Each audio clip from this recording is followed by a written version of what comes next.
Kitab Nabi Hagai. Kitab ini hanyalah salah satu dari kitab nabi-nabi kecil, tetapi sangat penting bagi kitab suci bangsa Ibrani secara keseluruhan.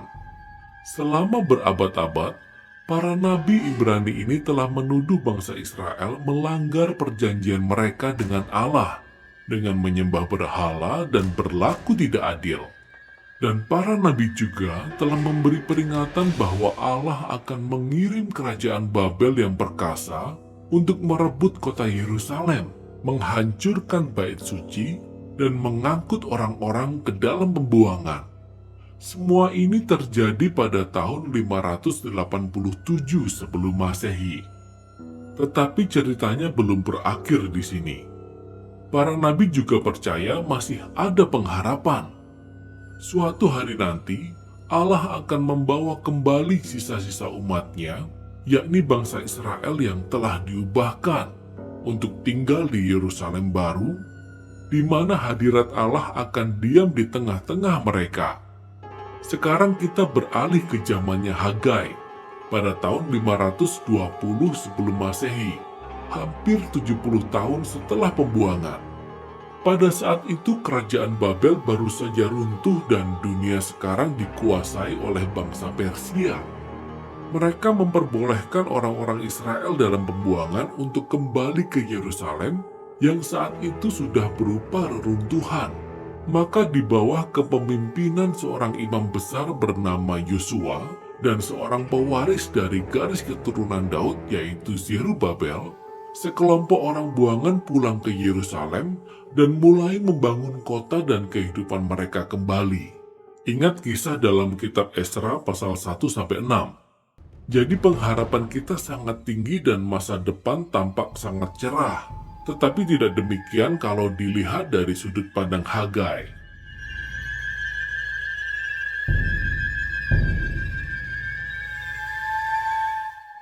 Kitab yang terdiri dari 4 bagian ini merangkum seluruh pesan Hagai kepada orang-orang di Yerusalem selama kurun waktu 4 bulan. Hagai mengawali pesannya dengan menuduh orang-orang yang salah menempatkan prioritas. Betul, mereka telah kembali ke Yerusalem, tetapi mereka menghabiskan waktu dan sumber daya mereka untuk membangun kembali rumah-rumah mewah bagi diri mereka sendiri, sementara rumah Tuhan masih berupa reruntuhan semenjak kehancurannya 70 tahun yang lalu. Jadi Hagai bertanya, apakah rumah-rumahmu benar-benar lebih penting daripada kesetiaanmu kepada Allah?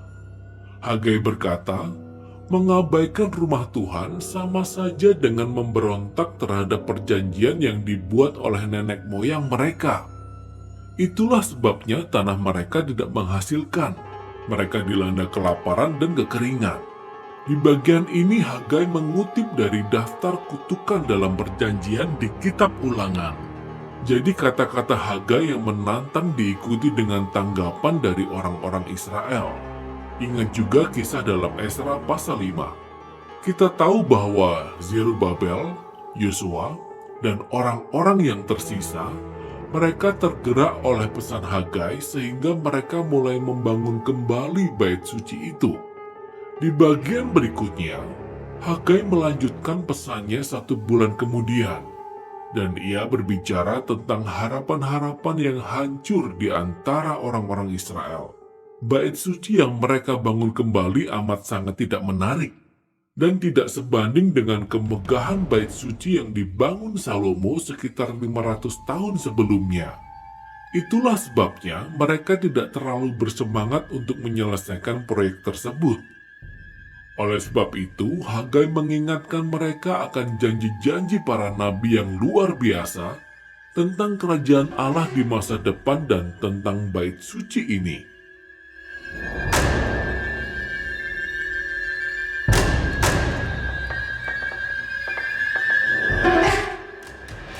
Hagai mengacu kepada nabi-nabi sebelumnya, khususnya Yesaya dan Mika, tentang Yerusalem baru yang akan menjadi tempat di mana Allah akan menyelamatkan seluruh isi dunia, dan di mana semua bangsa akan datang dan bersatu dalam kerajaan Allah.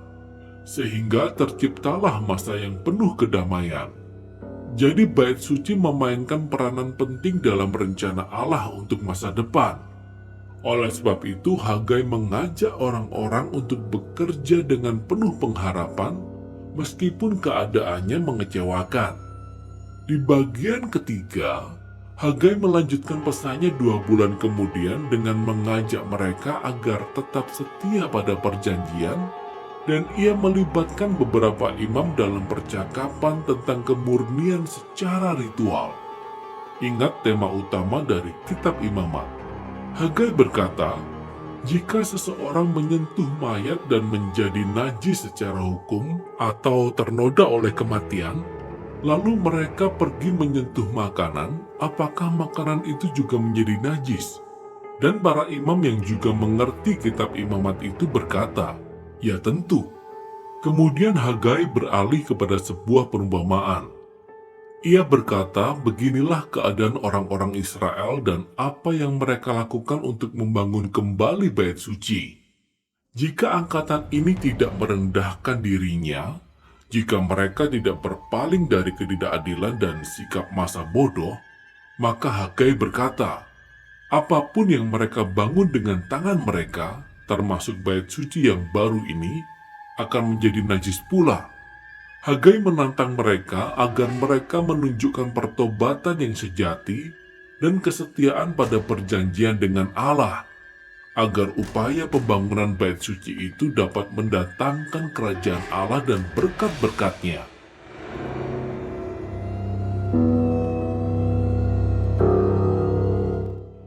Jadi masa depan Israel kiranya ada di tangan mereka. Allah sedang menantikan umat-Nya untuk kembali setia. Jadi pilihan yang Hagai berikan kepada angkatan dari pembuangan ini sangatlah mirip dengan tantangan yang Musa berikan kepada angkatan di padang gurun sebelum mereka memasuki negeri perjanjian itu. Ketaatan mereka akan mendatangkan berkat dan keberhasilan, sementara ketidaktaatan akan mendatangkan kehancuran. Hagai mengakhiri kitab ini dengan kesimpulan tentang pengharapan akan kerajaan Allah di masa depan. Allah akan menjadikan Yerusalem baru sebagai pusat kerajaannya yang mulia, yang terdiri dari berbagai bangsa. Dan dari sanalah ia akan melawan dan mengalahkan kejahatan di antara bangsa-bangsa. Ia mengingatkan mereka tentang kekalahan tentara Firaun dalam kisah Keluaran.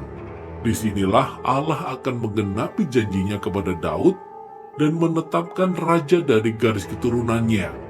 Di zaman Hagai, janji ini digenapi melalui Zerubabel. Jadi kitab ini berakhir dengan pengharapan akan masa depan yang cerah yang telah menanti di sana. Jadi pertanyaannya adalah, apakah angkatannya Hagai akan setia kepada Allah? Apakah mereka akan mengalami penggenapan dari semua janji ini? Dan Zerubabel, apakah ia akan tetap setia?